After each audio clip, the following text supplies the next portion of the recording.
এই মুহূর্তে সিলেটে বই বিতরণ কর্মসূচিতে আছেন সহকর্মী আমিনুল ইসলাম। সরাসরি যাচ্ছি তার কাছে। নতুন বছরের শুরুতেই প্রাথমিক এবং মাধ্যমিকের যে শিক্ষার্থীরা তারা নতুন বই হাতে পেয়েছে, যদিও আসলে মাধ্যমিকের অর্ধেক পাঠ্য বই এখনো ছাপা হয়নি, যেটি আসলে মাধ্যমিকের পুরো বইটি পেতে শিক্ষার্থীদের কিছুটা সময় লাগবে। আমরা এই মুহূর্তে একটু রয়েছি সিলেটের অগ্রগামী বালিকা বিদ্যালয়ে। আমরা একটু যদি দেখাই, কিছুক্ষণ আগেই আনুষ্ঠানিকভাবে আসলে বই বিতরণ শুরু হয়েছে। এখন ক্লাসে ক্লাসে শিক্ষার্থীরা বই হাতে পাচ্ছে।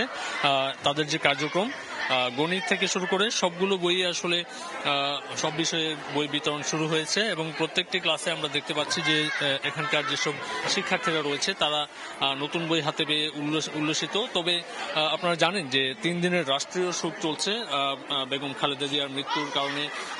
এই বই উৎসবে কিছুটা ভাটা পড়েছে। বই বিতরণ যে কার্যক্রম, সেখান থেকে উৎসব নামটি আসলে এই মুহূর্তে আমরা দেখতে পাচ্ছি না, যেটি আমরা ব্যানারেও আসলে সেটি দেখিনি।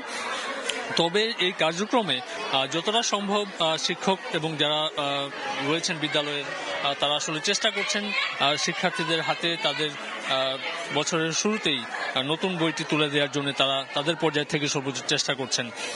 তবে আপনারা জানেন যে মাধ্যমিকের যে বইগুলো রয়েছে, প্রাথমিকের শতভাগ বই ছাপা হলেও মাধ্যমিকের বইটি মার্চ মাস পর্যন্ত হয়তো সময় লাগবে পুরোপুরি বইটি আসলে শিক্ষার্থীরা তাদের হাতে পৌঁছাতে। তো এই ছিল আমার কাছ থেকে বই বিতরণের যে কার্যক্রম, সেই বিতরণের কার্যক্রমের সর্বশেষ।